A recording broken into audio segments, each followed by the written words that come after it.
It was supposed to be one of Lindsay Clancy's happiest days, but little did anyone know that she was about to unleash a horrifying nightmare. As the sun rose and the day began, Lindsay's husband stood helpless, witnessing unimaginable horrors that shattered their lives. What could have driven a seemingly loving mother to commit such an unspeakable act? Was there any warning of the impending tragedy? The answers to these questions would be revealed as the community struggled to understand the cruelty that unfolded within the Clancy family home. Lindsay Clancy, a 32-year-old mother from Massachusetts, had been battling anxiety for a long time.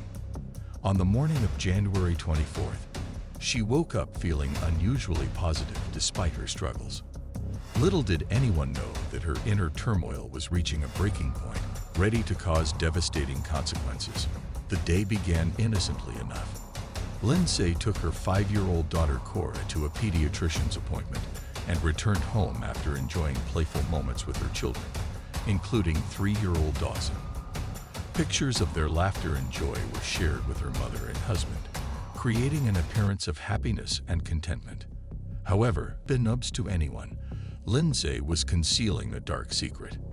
As her husband, Patrick Clancy, briefly left the house to pick up medicine and food for the children, an ominous cloud descended upon the home.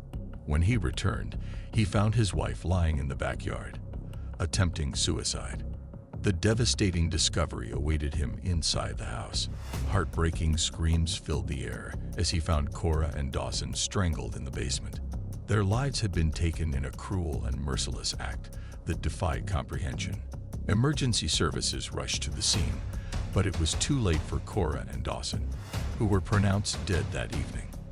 Their younger brother, 8-month-old Callan, bravely fought for 3 more days before succumbing to the horrors inflicted upon him.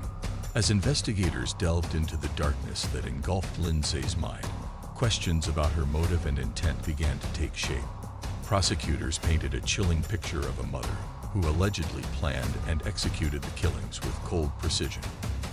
The gravity of the crime was evident when they charged her with 2 counts of murder and 3 counts of suffocation or strangulation.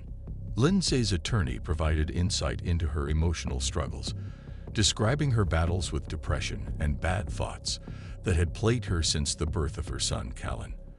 But as the case unfolded, the defense's assertion that she suffered from postpartum depression and possibly postpartum psychosis was challenged by medical evaluations that pointed to generalized anxiety disorder as her primary diagnosis. The trail of evidence led to Lindsay's stay at a psychiatric facility, where she sought help for her emotional struggles. Her husband, family, and friends attested to her character, leaving the community grappling with the profound question of what had driven this loving mother to commit such a heinous act. In court, Lindsay appeared from her hospital bed, unable to express emotions due to paralysis from a spinal cord injury and broken back and ribs from her suicide attempt.